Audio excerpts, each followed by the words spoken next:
it's Tomatoda, and it's time for another anime convention. So this weekend, June 24th to the 26th, is OMG Con in Owensboro, and I think this is going to be the last convention for quite a while because the next convention I applied to was Anime NYC and the results aren't out yet. So if I do get into that, it's going to be in November, and if I don't get into that, I have Louisville Comic Con in December. So like I said, after this convention episode, I won't be having one for a few months, but I am very excited because I think I finally settled on like a display that I really like and that works for me. Of course, this convention is gonna test if it really like works.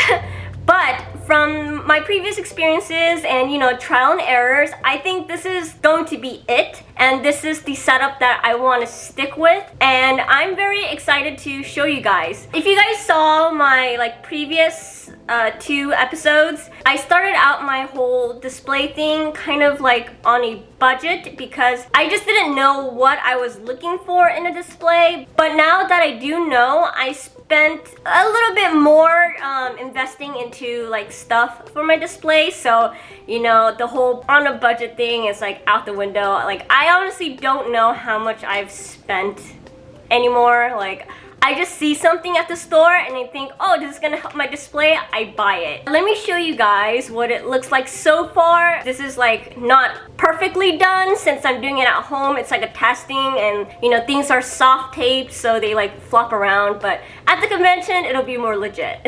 I know this time the display looks a lot longer. It's because the table at OMG Con is 8 foot as opposed to the normal 6 foot. So I was able to add an extra like thing here. I really like having like 2 panels on the side. So I think in the future, if the table ends up being 6 foot, I'm just gonna like squeeze these on over, even if it just leaves a little tiny window. I don't care. Like, I think this works. My sign, I switched to my very first sign thing. I'm glad I still kept it, and this is why we hoard. But my old one is up here, and you know what's funny? At Anime St. Louis, my husband told me somebody asked to buy it. I know, it's an amazing piece of work. Honestly, the reason why I did this is because I have no more of the grid panels, and I have no more of the connectors, and this was my way of solving it. And because now I have a lot more manufactured stuff, I have mini prints this time and some magnets. This I was able to fill up with only my manufactured arts. And over here, everything displays my handmade stuff. This time I try to be a lot more explanatory through like the little shop signs. So people kind of have trouble knowing it's handmade stuff, so I would write handmade. I tried to group the prices instead of having them individually priced. So they'll be more like panel by panel. Just make it easier on the customers and for us. I also made this panel that will hopefully answer people's questions because I've had people ask, what do you do with charms? How do you put the charms on? So this will be like an example of you can hook it on here, you can hook it on here. And then for the straps this time, oh, this fell. I need stronger tape for this. These 2 keychains are just an example ones, but these I use double-sided tape to stick them on, so if they want a different color I could just rip it off instead of having to unhook it from these panels, which, you know, was quite a bit of effort. Now here I have my lanyards, which the signs fell off. So like I said, everything is soft taped for now, so I could just remove it easily. But when I get to the convention, I'll use stickier tape so that it actually sticks and doesn't fall off. With a lot of my manufactured stuff, I had samples displayed because these are individually packaged in my boxes. They're labeled like this with also general pricings. Mirrors.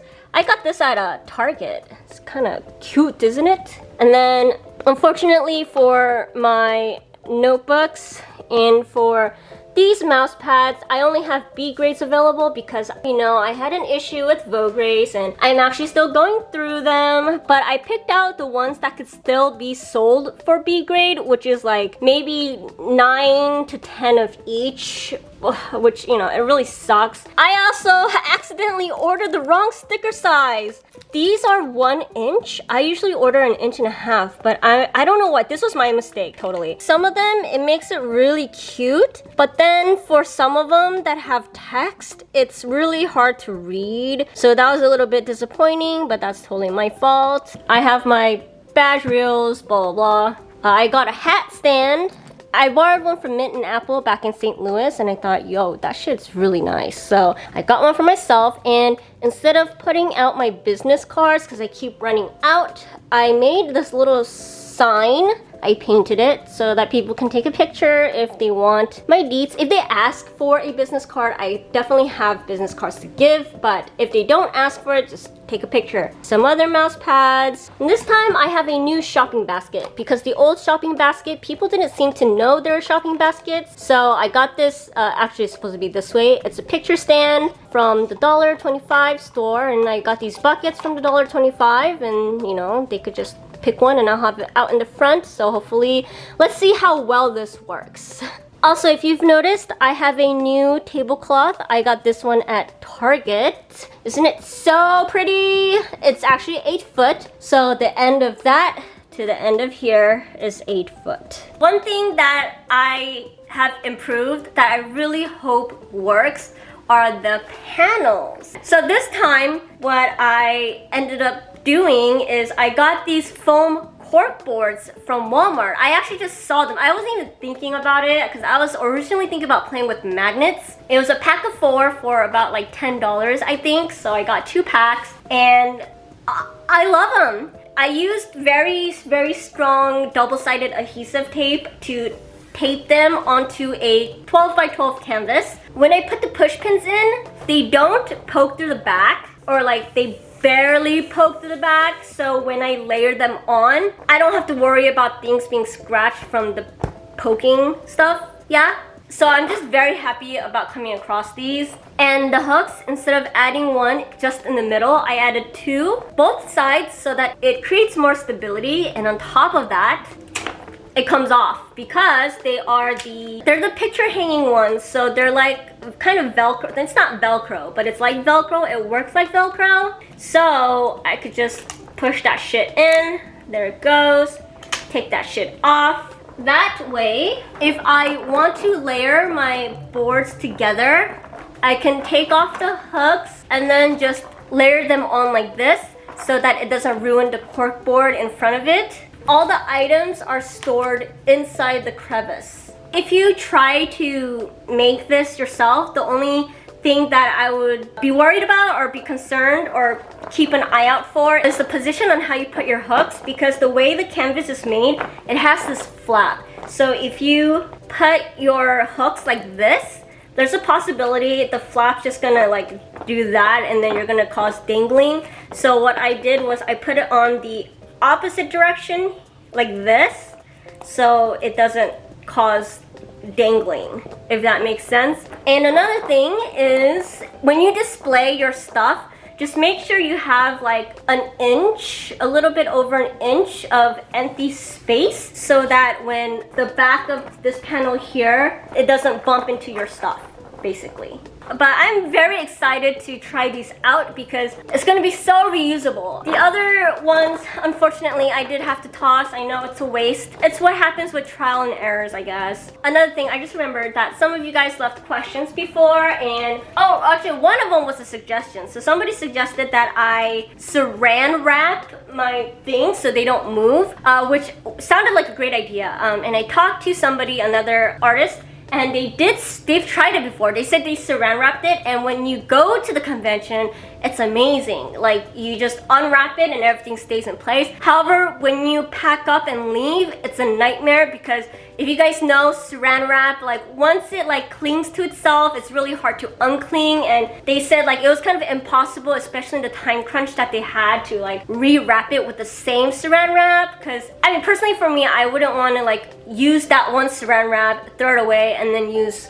new saran wrap. I would like to reuse that same saran wrap if possible. That's what they said. So it sounds like a great idea, but I think in practice it's different. Another question that I got was, how do I price my second sale items? Now, if you've been following me for a while, you know, I'm not the best person to ask advice in terms of profit, which if you've noticed, I did raise my prices just a little bit, like $1 or $2 more. But for my manufactured stuff, I have my set price of a A grade, of a normal grade item, right? Like these are normal grades. These are really good ones. And fuck, like I don't know what the market price is, but I priced these at $10. And then I have B grades for $9. And the reason why I only knocked off $1 for these is because the B grades for these are like really, really minute. Like it's very small. This on display is a B grade. I use B grades for my display purposes. Can you tell it's a fucking B grade?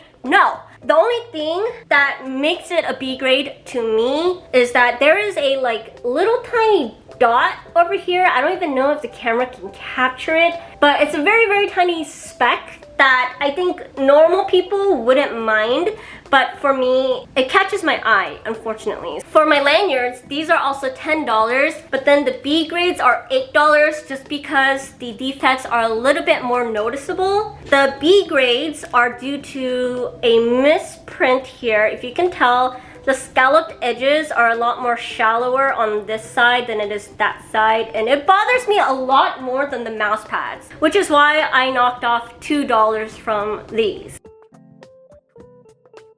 Now, for my Tanuki mouse pads and my hamster notebooks, I actually knocked off $5 for the B grades just because, yeah,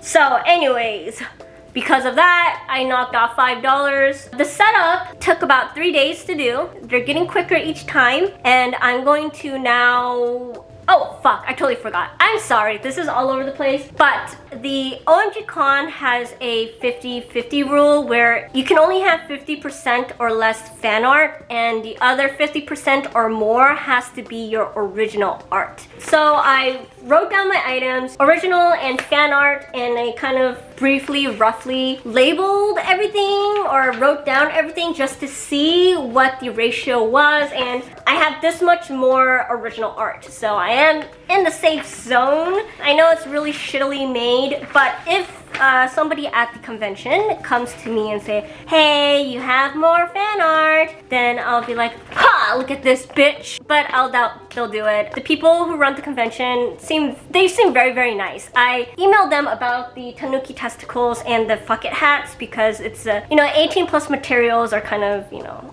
touchy, but they gave me the okay, and they're very, very lovely to talk to. So I don't think they'll be like, you can't have this out. But just in case, I want to be prepared, so wrote it down.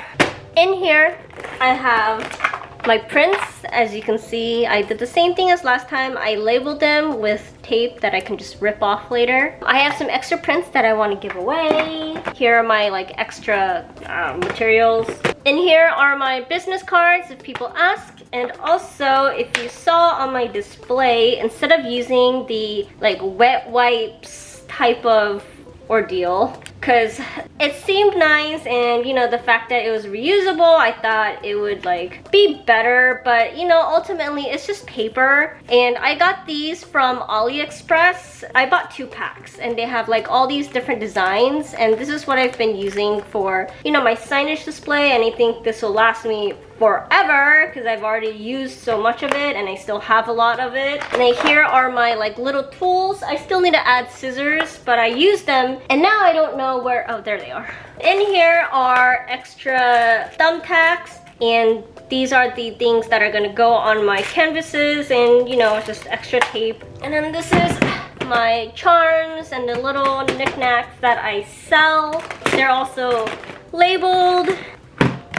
I bought a little pencil case that has memo pads. I like to use these twist ties rather than zip ties for my display. Pens, double-sided tape, a lot of masking tape, lotion. Also packing some wet wipes, tissues, first aid kit. So I have paper packaging now, but for the prints, I think clear packaging will be better just in case of moisture because it's paper, and also because I feel like if you can't see the contents inside, you don't know it's a print and you might accidentally like fold it. But if you can see that it's a print inside, you're less hesitant, I guess.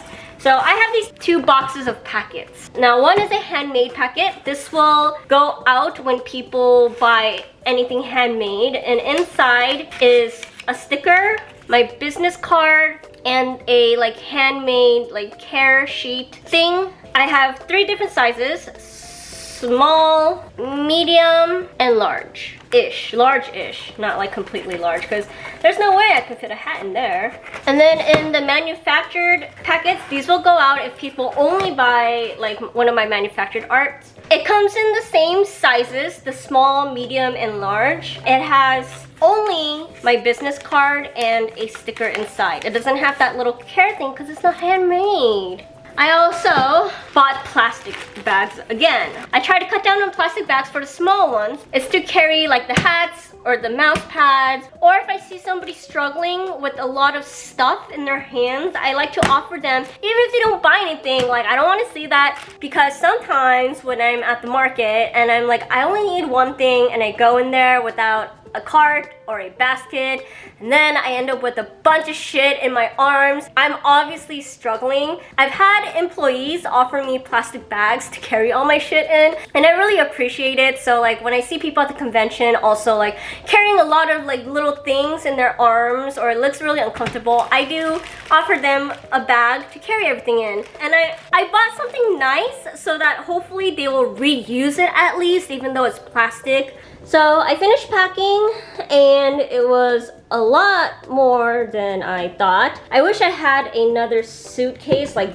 this one, but I don't, so I ended up putting it in this box. I didn't want to just like carry multiple bags. In this suitcase, it has the grids and my tablecloth. These don't fit. Anyways, this is like my entire inventory because I'll be driving there. It's only 2 hours away. So I'm taking everything that I possibly can. Something that's going to be a little bit different this time compared to all the other times is that I'm going to be doing Friday by myself because my husband still has work, which is why Friday morning I'm going to drop him off at work. I'm going to drive to OMG Con by myself, set up, and then I think the convention starts from afternoon to evening. I don't remember what times it is, but I'll be doing it by myself, which I am kind of nervous, especially about the bathroom breaks, because I kind of go to the bathroom pretty often. And my husband's like, are you sure you can do it by yourself? Like, I can get a day off from work and go with you. And I was like, no, save your vacation days. Like, I can do this by myself. I'm pretty sure, I'm pretty confident. But deep down inside, I am not confident. But if other people can do it, I think I can do it. So I'm gonna do it by myself, masturbation style. And then after it's over, I'm gonna drive back home, and Saturday morning, my husband and we will be driving to OMG Con, spending the night at a hotel in that area. Sunday, do our shit, and then come back. Yeah, let's see what happens on Friday.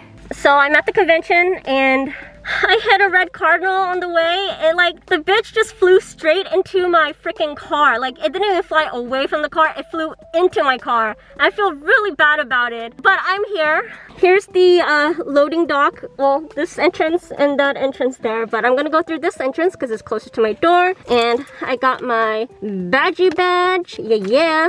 It usually takes me and my husband about an hour and a half to set up, but doing it by myself, it took 2 hours and a half. Thankfully, Owensboro is an hour behind, which I didn't realize until later that evening. So even though it should have been 10 a.m. when I arrived, it was still 9 a.m. and I had plenty of time. When I drove back home though, because the time moved 1 hour forward, it was 9 p.m. when I arrived instead of 8 p.m. So that kind of sucked. These panels are amazing. I am in love. And then in the back, this time I actually took pictures and printed them out so that I know which charm is like what price, because my inventory is like kind of all over the place, even though it's a lot more centralized now. This is my pencil case, and then these are my manufacturing packets. I organized them like that.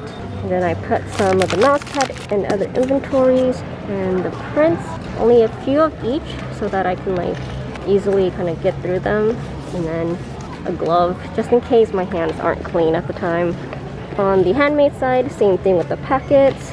Wet wipes. These are gonna help with opening up plastic bags because sometimes, you know, when your fingers dry, you can't fucking spit on it, especially with times like this. You know, people are a little bit more sensitive about it, so like just like dabbing it to get moist. And then, yeah, I thought I ran out of these bags, but I still have a bit more before I can use the black one. My business cards, a little bit of like random shit in here, and then this is all the inventory that I'm going to probably like dig up. That's my little food bag. I brought Soylent. I don't know how good it's gonna be. You know what? This shit's not even cold. This bag fucking sucks. There's my print extra jacket because it's gonna get cold. People can just like watch you from up there. Kind of creepy, isn't it? I already went to the bathroom like twice.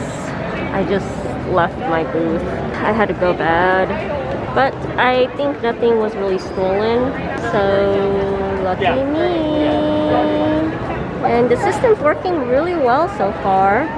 Closing time! So the first day, the con was kind of slow, but it was a Friday. However, Saturday and Sunday were also unfortunately really slow, so I don't have enough footage to show you guys each day. Instead, I'm just gonna group the whole experience together and give you guys my thoughts now. The convention itself, in my opinion, and I want to emphasize this because I know other artists or vendors might think differently, but in my opinion, it was really well organized. When I looked at the schedule, they had a lot of interesting panels. The convention food was actually pretty good and decently priced, which me and my husband were so surprised about. They had an awesome game room, which I wish I had the energy to stay and play, but after the exhibit hall closes, I am like so pooped. I need to like go home and retire for the day. The venue itself was really nice. I think it's kind of new and it's located right next to the river. I felt like OMG Con was a very thoughtful convention with all the little details here and there and staff being so extra in a good way. Like the staff was really wonderful and sweet. They even have a swag table for I think for pre-registration attendees with like raffles and stuff. They also had really good artists in the artist alley.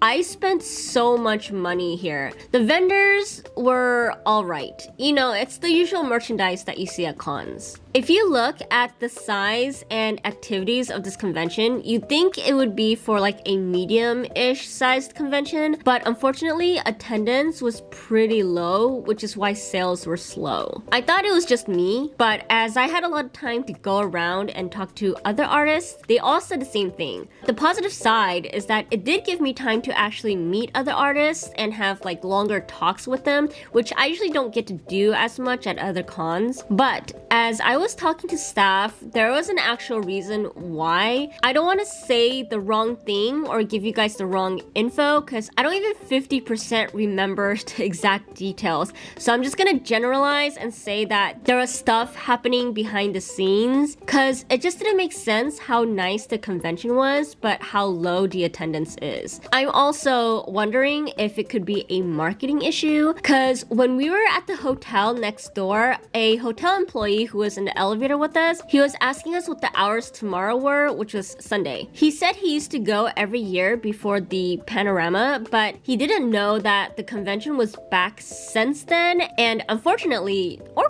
fortunately, he worked on that Saturday, so like he knew at least it was back. And my husband said he did see the dude at the convention the next day. I know a lot of other artists were bummed out about the low sales, and I was too. I did make profit, thankfully, but despite not making a lot of money, I did enjoy my time at the convention, and I see potential for it doing better as years go by. I'm definitely going to apply for Artist Alley here again next year, and that's all for this episode, and thank you guys for watching. See you guys next time. Bye bye.